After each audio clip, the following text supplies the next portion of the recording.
Welcome back.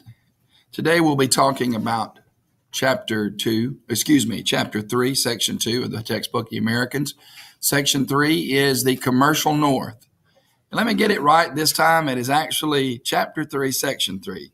And it talks about the commercial North, the northern colonies during the pre-revolutionary era.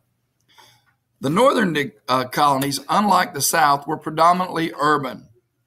They had a diversified economy. They had cold winters, rocky soil, and that kept them to small farms, basically, not large plantations like existed in the South. In the middle colonies, they were able to raise livestock and crops, and they exported the surplus.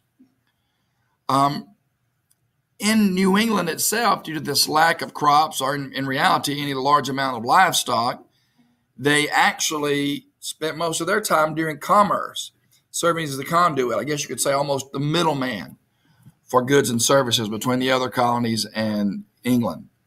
By the mid-1700s, merchants became a very powerful group in the North. This growth in trade led to large cities developing like New York and Boston, mainly centered around ports. And that's one of the themes that goes on throughout history. Major cities are almost always situated upon water routes, either large rivers or ports. And a port is a city that has docks and a bay generally.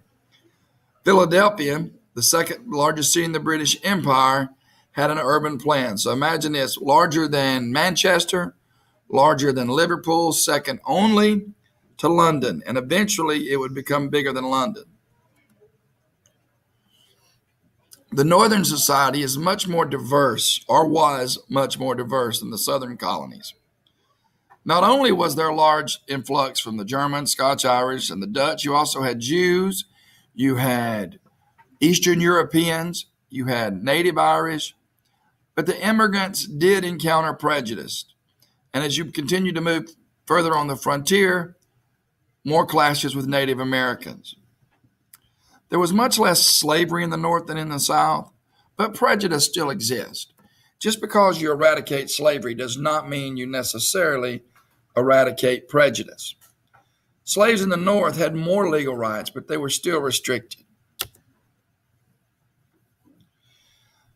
Women in the North had extensive work responsibilities, but they had few legal rights as well. Only single women or widows could own a business, and again, wives must submit to their husbands, according to the culture of the time.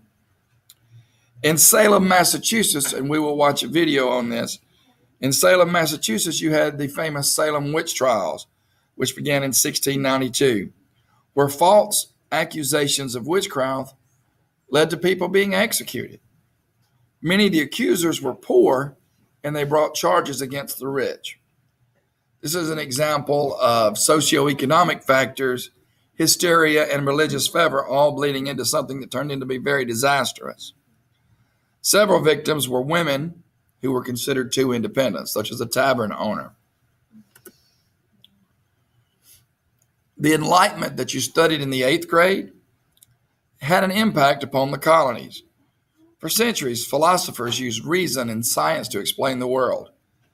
The Enlightenment movement in the 1700s emphasized reason and observation, and it spread quickly through books and pamphlets. Benjamin Franklin, an American, is considered one of the heroes of the Enlightenment. He embraced the ideas of the Enlightenment. And other colonial leaders, such as Thomas Jefferson, would also embrace these Enlightenment ideas. History is a series of reactions. Please understand that. And as we move further, we have to understand on one side you had reason. The reaction to the reason was an increased religious fervor. In this case, it's known as the Great Awakening. Puritans had lost their grip on Massachusetts society. They actually had to come up with a deal where you didn't have to get saved, quote unquote, to be a member of the church, and it was called the Halfway Covenant. Jonathan Edwards was an itinerant preacher, but he wasn't that itinerant. He was educated. But anyway, he was a poor preacher who preached that people are sinful and must seek God's mercy. In English, you will study a book called, or a pamphlet called, Sinners in the Hands of an Angry God.